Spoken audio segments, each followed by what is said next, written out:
Round 8 of the World Rally Championship sees the WRC circus roll into Estonia. As always, 3 full days of gravel rallying and over 300 kilometres of competitive stage action. The fans turned up in their hundreds of thousands to support hometown hero Tanak. But before the rally even started, he was on the back foot, and badly. The engine in his Ford Puma let go during pre-event shakedown, and that prompted a full engine swap. As a result, Tanak was hit with a 5-minute time penalty. The first of Friday's stages marked the longest of the rally. At nearly 22 kilometres, Tanak now had no other choice than to go flat out all the time.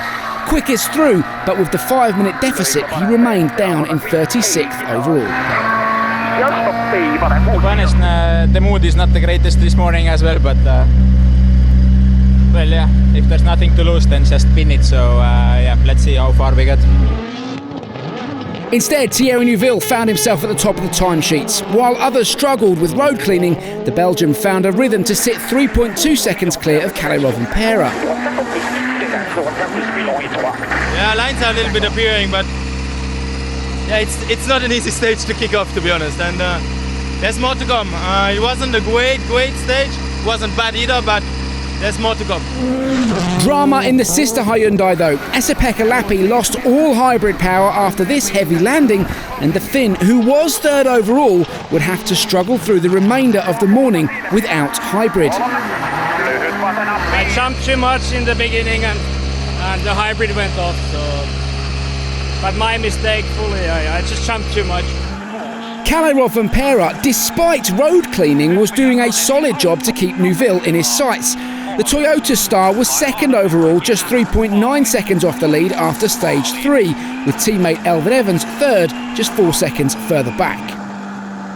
Yeah, quite tricky still. There was some sections which were a bit better, I would say, but some were worse, so it's crazy how much there is loose gravel. I need to drive basically the normal car line because I cannot open the corners, there is so much gravel, but yeah. Not much more I can do. We are driving quite well at the moment. Another stage win for Tanak on 4 made it a clean sweep in the rally so far, a clear sign of things that could have been. Meanwhile, Neuville had a tail-happy Hyundai but was able to keep things in check to lead the rally by 6.8 seconds heading into midday service. I was struggling a bit in there. When the surface is hard, the grip is really low, and I struggled with that. I was losing the rear all the time. Couple of wide slides, but I had fun. Into the afternoon loop then, and thrown right in at the deep end, Teemu Suninen in the third Hyundai Rally 1 was running a creditable 5th overall despite the difficult conditions. These crazy conditions, I was really worried to pull the tires out of the rim because the ruts are just incredible. They are just crazy.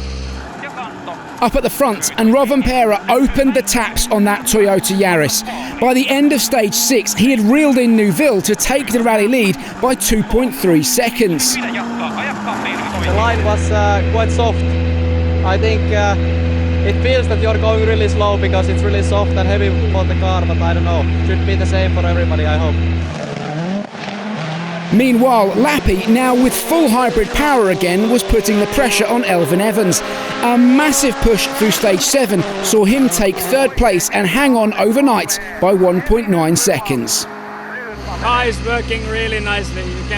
It's pure enjoyment all the time, to be honest. But up at the front and leading Thierry Neuville by just 3 seconds at the end of the day was championship leader Kalle Rovanperä. A bit disappointed. I lost a lot of time going wide on this one corner, but yeah, it was not so bad. I tried to push a bit back in the first loop condition. It's never easy, but it was, I would say, quite good day overall. Another 9 stages to run tomorrow. It's been a good day for Rovanperä and Neuville. They go head-to-head on Saturday in the fight for the lead. Meanwhile, Evans will be looking to take back that third position from Lappi. It's going to be a proper ding-dong battle up and down the field. But who will come out on top? Let us know what you think in the comments, and we'll be back for day 2.